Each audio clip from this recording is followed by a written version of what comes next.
ലക്ഷ്യം വലുതാണ്, മാർഗമൊരു തടസ്സമേയല്ല. വലിയ ലക്ഷ്യത്തിലേക്കാണ് കോൺഗ്രസ് ചുവടുവെക്കുന്നത്. എന്താണ് ലക്ഷ്യമെന്നല്ലേ? കേരളത്തിലെ 6 കോർപ്പറേഷനുകളിലും ഇത്തവണ ഭരണം പിടിക്കണം. 6 കോർപ്പറേഷനുകൾ ഏതെല്ലാമെന്ന് വെച്ചാൽ കണ്ണൂർ, കോഴിക്കോട്, തൃശൂർ, എറണാകുളം, കൊല്ലം, തിരുവനന്തപുരം. കഴിഞ്ഞ തദ്ദേശ സ്വയംഭരണ സ്ഥാപനങ്ങളിലേക്ക് നടന്ന തെരഞ്ഞെടുപ്പിൽ കണ്ണൂർ കോർപ്പറേഷനിൽ മാത്രമാണ് കോൺഗ്രസിന് അധികാരത്തിൽ എത്താൻ കഴിഞ്ഞത്. കോഴിക്കോട്ടും തൃശൂരിലും എറണാകുളത്തും തിരുവനന്തപുരത്തും കൊല്ലത്തും ഇത്തവണ അധികാരം പിടിച്ചെടുക്കുകയും കണ്ണൂരിൽ ഭരണം നിലനിർത്താനുമാണ് കോൺഗ്രസ് രാവ് പകലാക്കി ചൂട്, തണുപ്പും മഴയും വെയിലും വകവെക്കാതെ പൊരുതിക്കൊണ്ടിരിക്കുന്നത്. തിരുവനന്തപുരത്ത് ത്രികോണ മത്സരമാണ് നടക്കുന്നത്. NDA ഇടതുമുന്നണികളെ, ഈ 2 മുന്നണികളെയും പരാജയപ്പെടുത്തി തിരുവനന്തപുരം നഗരസഭാ ഭരണം കൈക്കലാക്കാൻ കോൺഗ്രസ് ഉത്തരവാദിത്തം ഏൽപ്പിച്ചത് രാഷ്ട്രീയ കേരളത്തിലെ ചാണക്യൻ എന്ന് വിശേഷിപ്പിച്ച ലീഡർ K കരുണാകരന്റെ മകൻ K മുരളീധരനെയാണ്. സ്ഥാനാർത്ഥി നിർണയം പ്രയാസങ്ങളും പ്രതിസന്ധികളുമില്ലാതെ ഭംഗിയായി പൂർത്തീകരിച്ചു കഴിഞ്ഞു. മുഴുവൻ വാർഡുകളിലും സ്ഥാനാർത്ഥികൾ പ്രചരണ രംഗത്ത് സജീവമായി.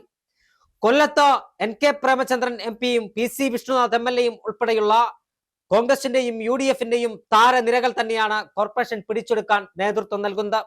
കൊല്ലം കോർപ്പറേഷനിലെ സ്ഥാനാർത്ഥി നിർണയം പൂർത്തീകരിച്ചു കഴിഞ്ഞു. KSU-വിന്റെയും യൂത്ത് കോൺഗ്രസിന്റെയും സമര യൗവനത്തെ സ്ഥാനാർത്ഥി പട്ടികയിൽ ഉൾപ്പെടുത്തിക്കൊണ്ടാണ് കൊല്ലം കോർപ്പറേഷൻ പിടിക്കാൻ അരയും തലയും മുറുക്കി കോൺഗ്രസ് രംഗത്തിറങ്ങിയിരിക്കുന്നത്. കഴിഞ്ഞ തവണ കപ്പിനും ലിപ്പിനുമിടയിൽ നഷ്ടമായ എറണാകുളം കോർപ്പറേഷൻ തിരിച്ചു പിടിക്കുമെന്ന ഉറപ്പ് DCC പ്രവർത്തകർക്ക് നൽകിക്കഴിഞ്ഞു. പ്രതിപക്ഷ നേതാവ് VD സതീശനാണ് തെരഞ്ഞെടുപ്പ് പ്രവർത്തനങ്ങൾ ഏകോപിപ്പിക്കുന്നത്. കൊച്ചി കോർപ്പറേഷനിലെ മുഴുവൻ സീറ്റുകളിലും സ്ഥാനാർത്ഥികളെ പ്രഖ്യാപിച്ചു കഴിഞ്ഞു. കോൺഗ്രസിന് തനിച്ചു ഭൂരിപക്ഷം ലഭിക്കുന്ന തരത്തിലുള്ള പ്രവർത്തനങ്ങളുമായി മുന്നോട്ട് പോവുകയാണ്. യുവത്വത്തിനും പരിചയ സമ്പത്തിനും ഒരേപോലെ മുൻതൂക്കം നൽകുന്ന സ്ഥാനാർത്ഥി പട്ടിക കഴിഞ്ഞ ദിവസം പ്രസിദ്ധീകരിച്ചു. മുഴുവൻ വാർഡുകളിലും പ്രവർത്തനം ആരംഭിച്ചു കഴിഞ്ഞു. തൃശൂരിലും സ്ഥിതി മറ്റൊന്നല്ല. KPCC ഭാരവാഹികൾ ഉൾപ്പെടെയുള്ളവർ മത്സര രംഗത്ത് ഇറങ്ങിക്കഴിഞ്ഞിരിക്കുന്നു. റോജി M. ജോൺ ACC-യുടെ സെക്രട്ടറിയാണ്. അങ്കമാലി MLA-ക്കാണ് തൃശൂർ കോർപ്പറേഷന്റെ ചുമതല.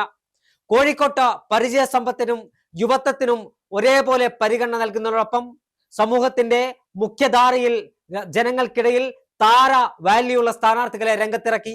സംവിധായകൻ VM വിനുവാണ് കോഴിക്കോട്ടെ കോൺഗ്രസ് പട്ടികയിലെ സ്റ്റാർ കാൻഡിഡേറ്റ്. മുൻ പ്രതിപക്ഷ നേതാവ് രമേശ് ചെന്നിത്തലയ്ക്കാണ് കോഴിക്കോട് കോർപ്പറേഷന്റെ ചുമതല. കോഴിക്കോട് കോർപ്പറേഷനും തൃശൂർ കോർപ്പറേഷനും ഇത്തവണ ജയിച്ചു കയറുമെന്ന് തന്നെയാണ് കോൺഗ്രസ് കണക്കുകൂട്ടുന്നത്. കണ്ണൂരിൽ മുതിർന്ന കോൺഗ്രസ് നേതാവും മുൻ KPCC അധ്യക്ഷനുമായ K സുധാകരൻ തന്നെയാണ് കോൺഗ്രസിന്റെ പ്രവർത്തനങ്ങൾക്ക് നേതൃത്വം നൽകുന്നത്. കോൺഗ്രസ് രാഷ്ട്രീയത്തിന്റെ പവർ ഹൗസ് എന്ന് വിശേഷിപ്പിക്കുന്ന അക്രമ രാഷ്ട്രീയത്തിന് അതേ ശൈലിയിൽ മറുപടി നൽകി. പവർ ഹൗസുകളെ തകർക്കാൻ വന്നവരെ അതേ ശൈലിയിൽ നേരിട്ട രാഷ്ട്രീയ എതിരാളികളോട് നോ കോംപ്രമൈസ് എന്ന് പ്രഖ്യാപിച്ച K സുധാകരൻ കണ്ണൂർ കോർപ്പറേഷനിൽ കോൺഗ്രസിന്റെ തെരഞ്ഞെടുപ്പ് പ്രവർത്തനങ്ങൾക്ക് നേതൃത്വം നൽകുമ്പോൾ വിജയത്തിൽ കുറഞ്ഞൊന്നും കോൺഗ്രസ് സ്വപ്നം കാണുന്നില്ല.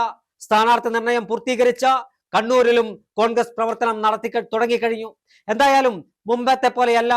6 കോർപ്പറേഷനുകളും ഉജ്ജ്വലമായ സ്ഥാനാർത്ഥികൾ, പക്വതയും പ്രാപ്തിയും വിനയവും വിവേകവും കഴിവും മാനദണ്ഡവുമുള്ള സ്ഥാനാർത്ഥികളെ ഒരുമിച്ച് കോൺഗ്രസ് കളത്തിലിറക്കി. മാറ്റുരച്ച് നോക്കിയാൽ പത്തരമാറ്റിന്റെ തിളക്കത്തോടെ പുറത്തു വരുന്ന മിന്നും താരങ്ങളെയാണ് മുഴുവൻ കോർപ്പറേഷൻ വാർഡുകളിലും കോൺഗ്രസ് സ്ഥാനാർത്ഥികളായി നിശ്ചയിച്ചിട്ടുള്ളത്. ഇനി അംഗമാണ്. ഇടതു വലതു മുന്നണികൾ നേർക്കുനേർ പോരാട്ടം നടത്തുന്ന കോർപ്പറേഷനുകളിലുണ്ട്. അതോടൊപ്പം തന്നെ ത്രികോണ മത്സരം നടക്കുന്ന വാർഡുകളുണ്ട്. ഇവിടെയെല്ലാം കോൺഗ്രസിന് ജയിച്ചു കയറണം.